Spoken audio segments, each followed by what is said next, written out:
Hi, I'm Chris from Airwindows, and hey, you can do this.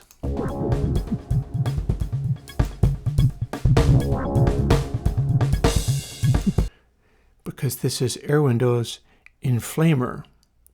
Now you might ask what this thing is. This is a sort of Airwindowsized take on a famous classic plugin, Oxford Inflator, as interpreted by people who have taken things like waveshapers.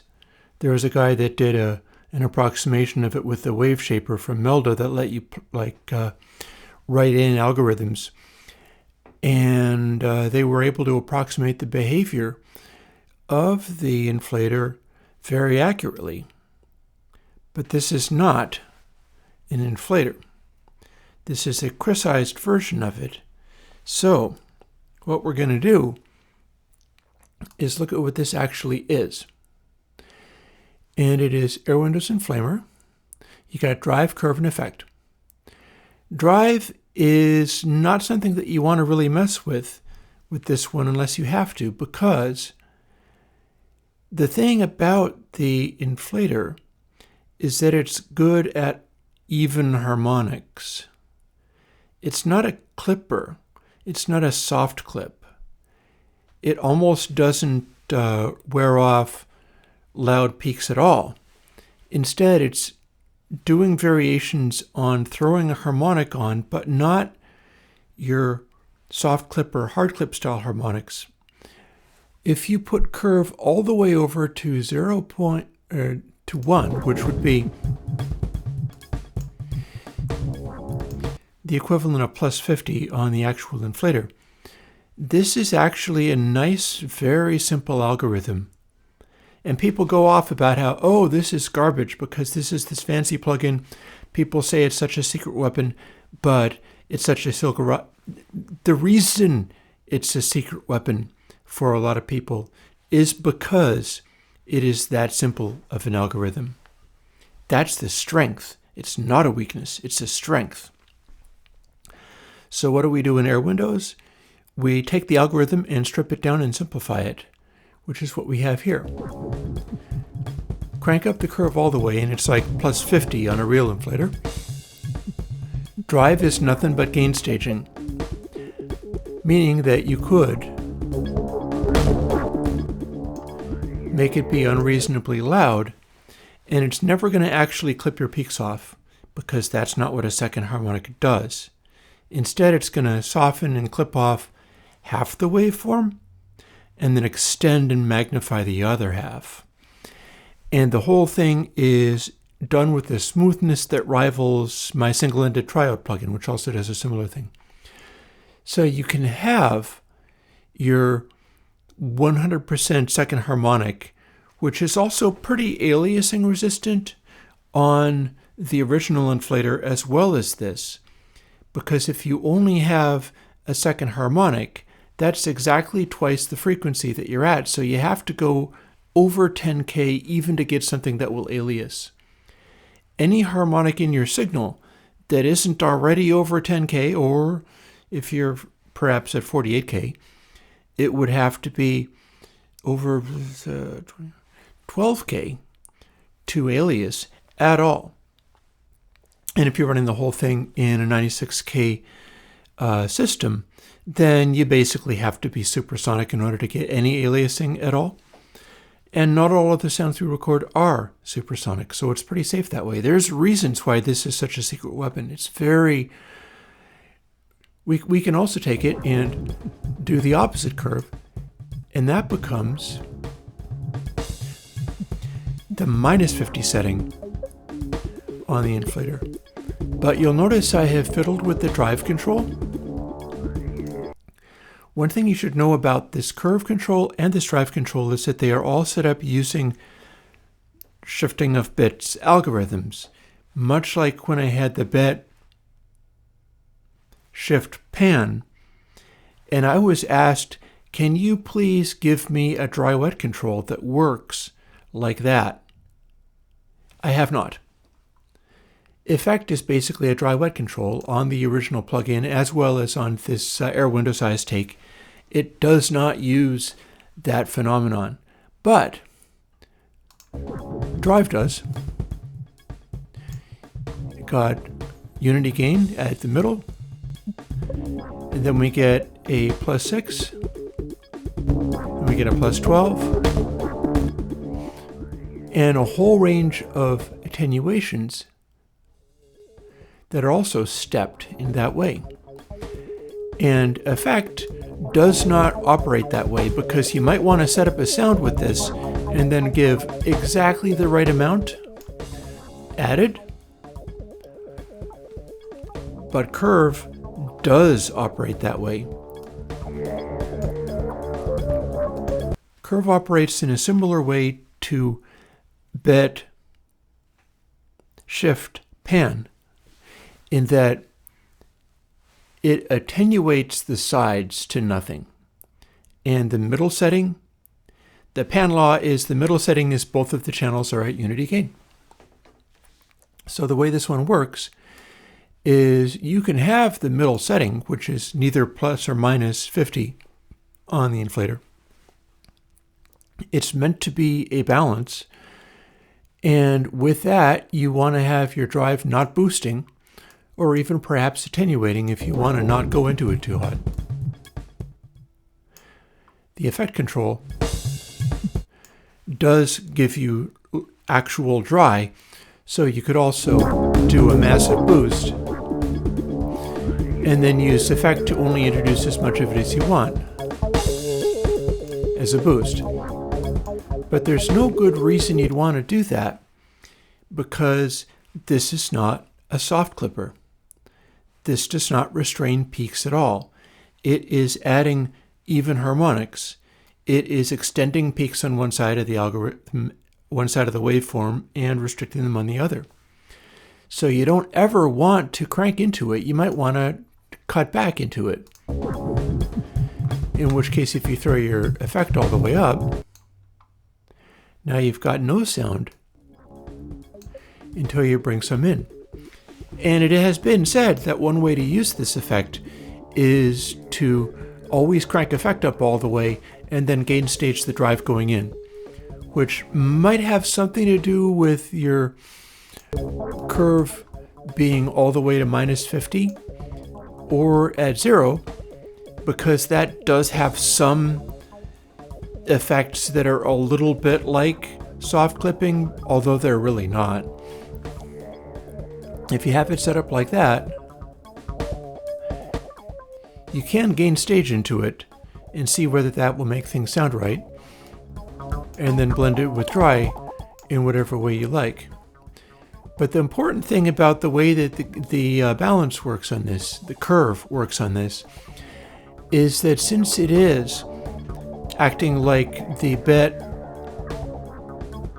shift, pan that I made, remember, I can't say this plugin on YouTube where they think I'm saying a naughty word, go figure. That means that if you're taking one of the sides and going all the way with it, we're cutting the output by basically 6 dB. Our dry signal is balanced so that it's more or less the same, dry or wet. There's not much difference there. But then if we go to, for instance, the +50, which is 1 on this control, it's been pulled back, so we can put back again by moving it just far enough to kick in another bit of gain. And now we have a dry wet that is centered only on the +50 style curve, the one that's only second harmonic, and it's a little hot. You can kind of hear stuff happening with it. And then dry is plain again. Or you can do the -50, and that also, you give it a little gain with the drive, and it's going to balance with the dry signal. and it's still a little bit of attenuation. We can certainly work with that by driving into it real hard, giving it a 12 dB gain in there. And then use the effect to bleed in just as much of this as we actually want.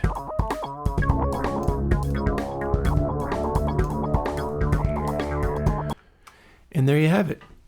So that is a Airwindowsized waveshaper based off of somebody's attempt at replicating in a Melda plugin the exact wave shapings that existed in the famous Sonic's Oxford Inflator. So what you've got here is an Airwindowsized version where you've got the same basic algorithms, but it's been stripped of all the fancy stuff, right down to the most minimalist, well, not the most minimalist, but I'll get back to you on that, the most minimalist form, which gives you either the basic sounds that this effect produces, or simplifies them down to, say, adding only second harmonic, which is the plus 50 or the full crank in the curve, or the variation that they had on that, or the combination of the two.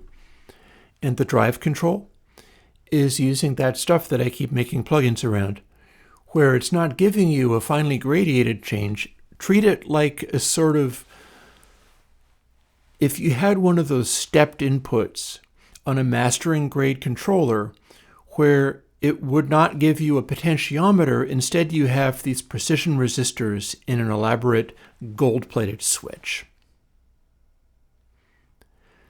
Because the way this operates, making these choices of setting up the algorithm inside the plugin so that it's doing these minimalist processings, and I have been getting some complaints about how it's not really a bit shift operation. The reason I call it that is because it is applying a mathematical function that has to only alter the exponent and not touch the mantissa of the floating point word at all. And this is a complicated scientific question, but basically the way that floating point numbers are made, you can't do a exact multiplication by 0.5 or something along those lines and get anything else. It forces the math to leave the mantissa alone and not alter it. And so using that stuff in the design of the plugin means that we have sort of a mastering grade Oxford Inflator kind of thing, except for that it's not, because it's Airwindowsized, and it's just a wave shape. But they say, oh, hey, the inflator's only a wave shape. Well, that's kind of the point. The point is this famous plugin already does stuff the ways that I've been learning to do over years, because the guy that made it, Paul Frindle, designing the Oxford stuff, is just that good. And if you want other features, like I believe there is an EQ split and multiple bands and things like that on the real Oxford plugin, well, then you should get that. It's a really good design. It's a fantastic thing, and by all means. But if you want to strip it down and use some of the guts of it for something in an open source way with the free plugin, we're calling this one Inflamer, because it's trying to take what that other plugin does and just kind of set it on fire and make it even more exciting. And if possible, deliver even higher fidelity results than that plugin could. Because when you strip down the functionality to these exact behaviors, you can probably make it perform that much better. I'm a little scattered today. I'm going to try to not go too long making a long, elaborate video, and I'm just going to post this and let people have it. I am Patreon supported, and you might see behind me I'm looking to be redesigning my studio, so I'm going to be a little bit scattered and doing that for a while. But hey, check out some of the music that I've been posting.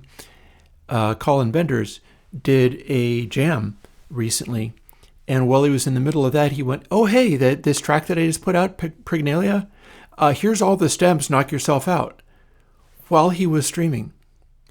So while he was streaming, I downloaded it.